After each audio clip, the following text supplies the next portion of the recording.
Britain is in turmoil.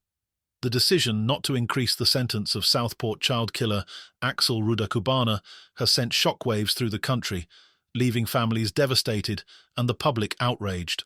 A brutal murderer who stole the lives of 3 innocent young girls in a frenzied attack at a dance class will now serve a minimum of 52 years behind bars. But is it enough? Many say no.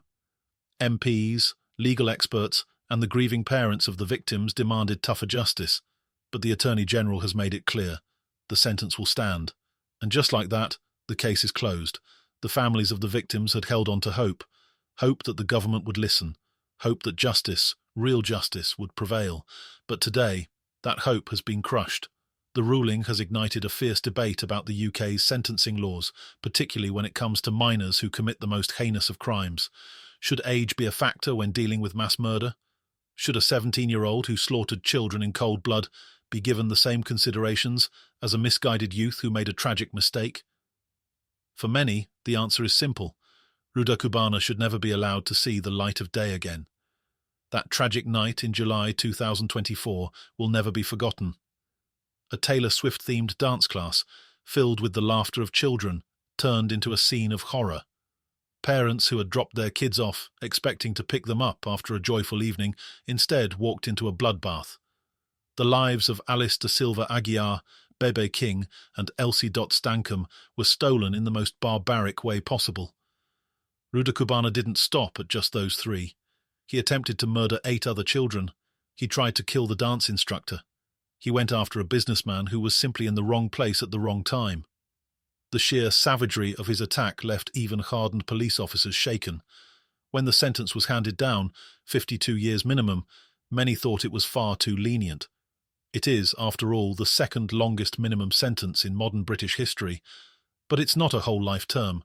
It means there is still a chance, however slim, that one day this monster could be released.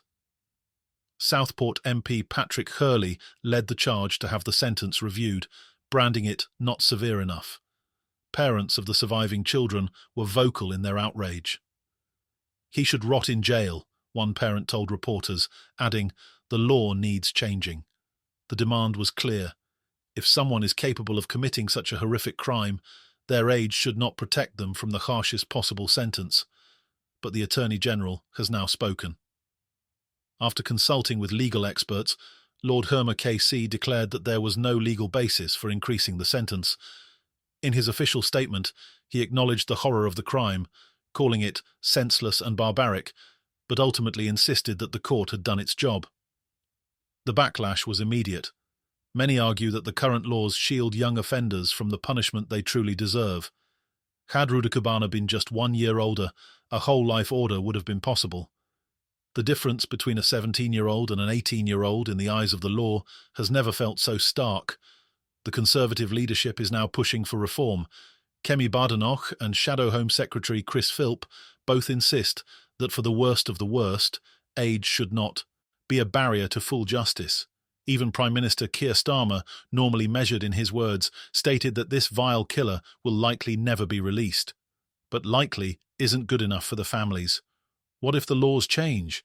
What if there's a future government more sympathetic to people like him? One grieving mother asked. It's a question that lingers. It's a question that haunts those left behind. And while the justice system faces scrutiny, Labour finds itself entangled in another controversy. This time it's Chancellor Rachel Reeves who is under fire. First, it was her LinkedIn profile, which contained inaccurate information about her work history, brushed off as a minor mistake. But now, a much bigger issue has surfaced. Reports suggest that during her time at Halifax Bank of Scotland, Reeves was involved in a secretive expenses scandal. A whistleblower claims that she and 2 senior colleagues were part of a culture of excessive spending and that HBOS even launched an internal investigation into it. Rachel Reeves, of course, denies everything. "I was never questioned, never asked to pay back any expenses," she told reporters. But the allegations won't go away. If it was just a case of incorrect LinkedIn dates, the scandal would have already faded. But money, questionable expenses, potential misuse of corporate funds, that's not something the British public forgets easily. Kevin Meagher, a former Labour advisor, tried to downplay the situation. He called it a gaffe, saying it was just a minor embarrassment rather than a serious scandal. But is that really the case? The BBC has reported that an entire department's spending culture was investigated while Reeves was there. Are we really supposed to believe that, as a senior figure, she was completely unaware? And as if Labour didn't have enough fires to put out, they were brutally exposed on BBC Question Time over illegal migration. Political commentator Matt Goodwin didn't hold back. In a scathing takedown, he directly accused the Labour Party of lying to the British public about the true cost of illegal immigration. Goodwin dropped a bombshell figure, £234 billion.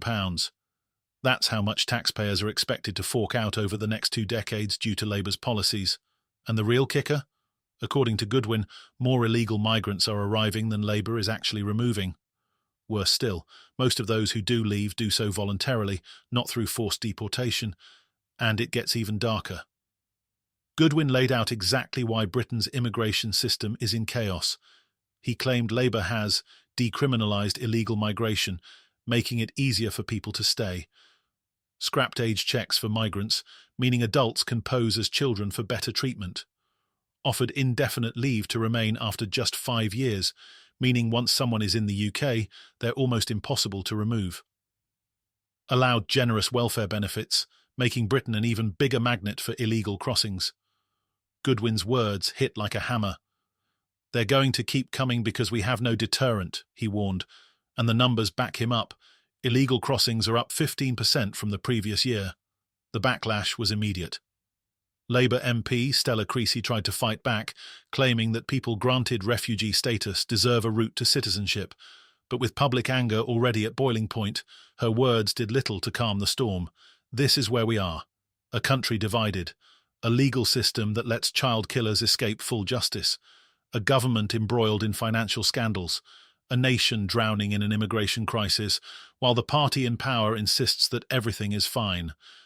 The question is, how much more can Britain take? The people are demanding change. The anger is growing. The outrage is spreading. And as the next election looms, Labour is running out of time to explain itself. But what do you think? Was justice truly served in the Southport case? Is Rachel Reeves hiding something? And has Labour really been lying to the public about immigration? Let us know in the comments below, and don't forget to subscribe for more explosive updates. Because, trust us, this story is far from over.